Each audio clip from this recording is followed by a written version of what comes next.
Hey there.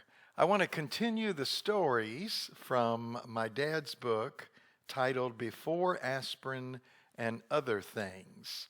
This one I remember hearing about as a child, and it is titled Peter Blue.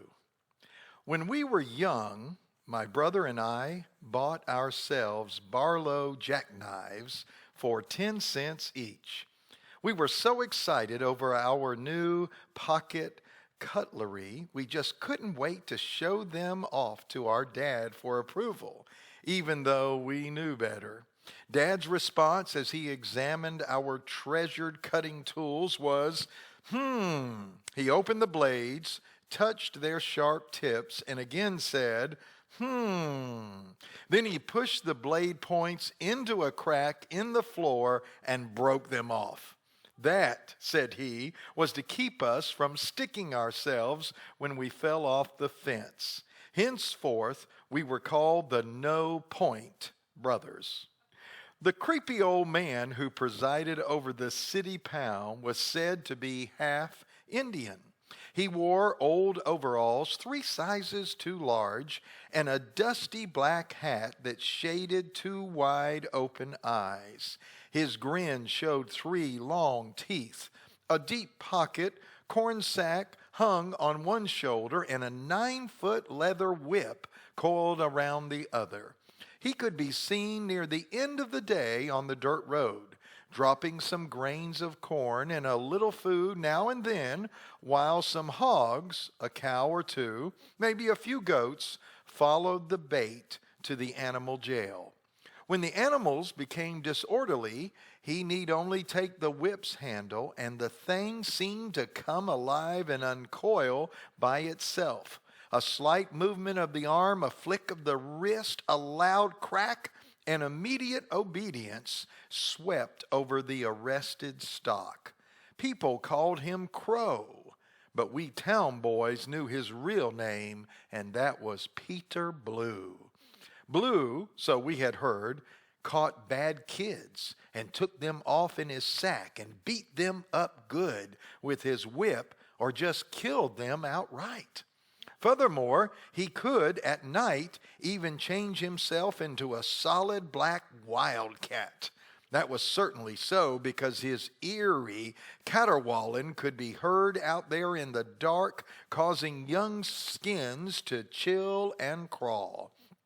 There ain't no such thing as Peter Blue, is there? I asked anxiously my uncle in the small hours after hearing a long catty bawl from under the house. Well, son, let's hope not, was his ominous answer. Indeed, definitely nothing reassuring there. The 6 blocks from the movie house to where we lived had no nighttime streetlights. There were only the great foreboding oaks casting sinister shadows over the path homeward, and a still scarier Baptist church with its huge white double doors, also shrouded in fearful shadowy patterns. When my brother and I went to the picture show, our sister, most of the time, had to come along with orders from Dad. You boys look after your sister. No argument there. We knew to do exactly that. In that environment, we 3 saw one evening a horrific werewolf movie. And werewolf shows always produce darker nights than usual. After the show, our little legs hurried us homeward in an anxious trot. Our sister was between us as we neared the church.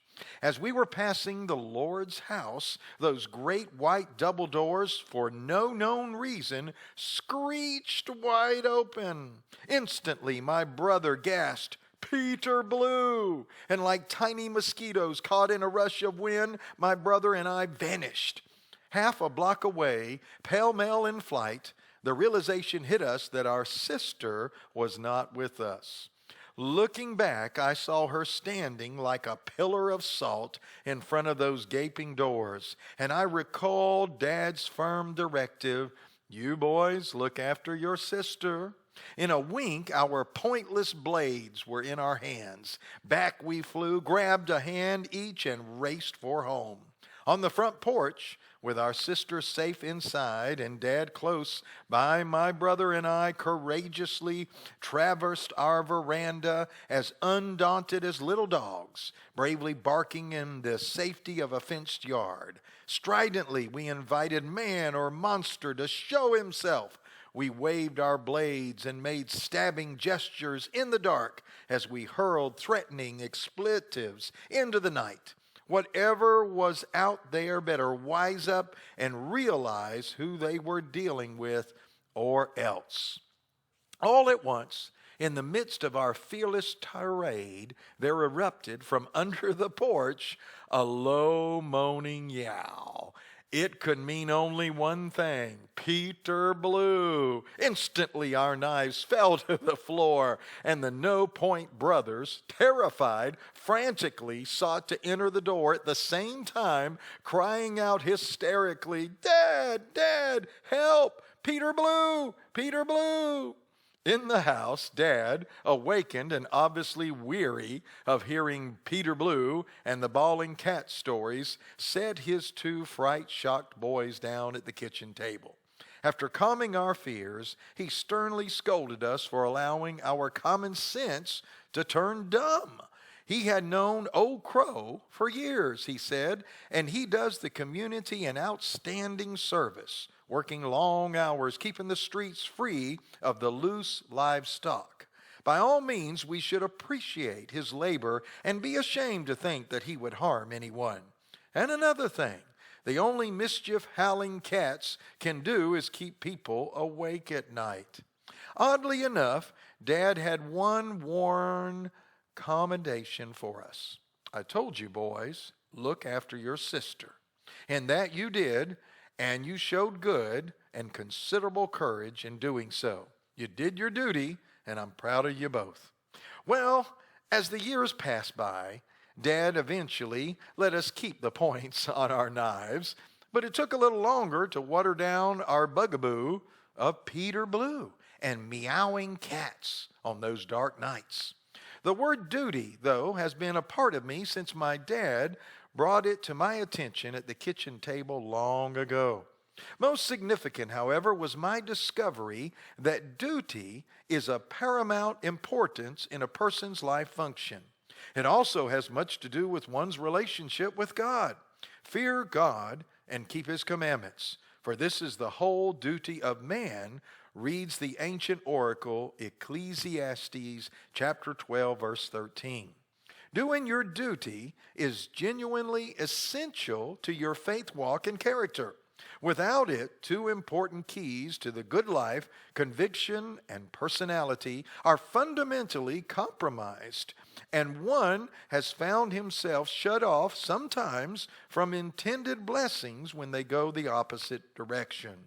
The point is that duty to God and neighbor must take priority over feelings. Duty, too, is doing the right thing regardless of opposition or necessity.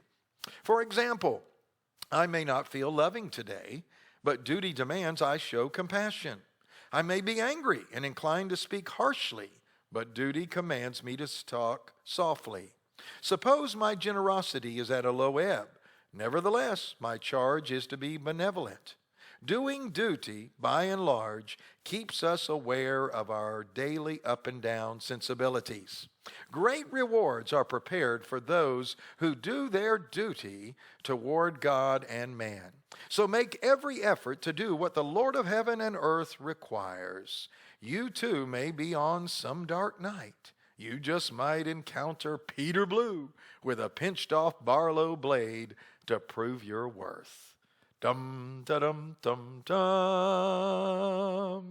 You know, when I read this story of Dad's, I remember hearing this in my childhood, and my mother had a version from where she grew up in North Florida about Peter Blue as well, with that knapsack on his shoulder to get those bad girls and bad boys.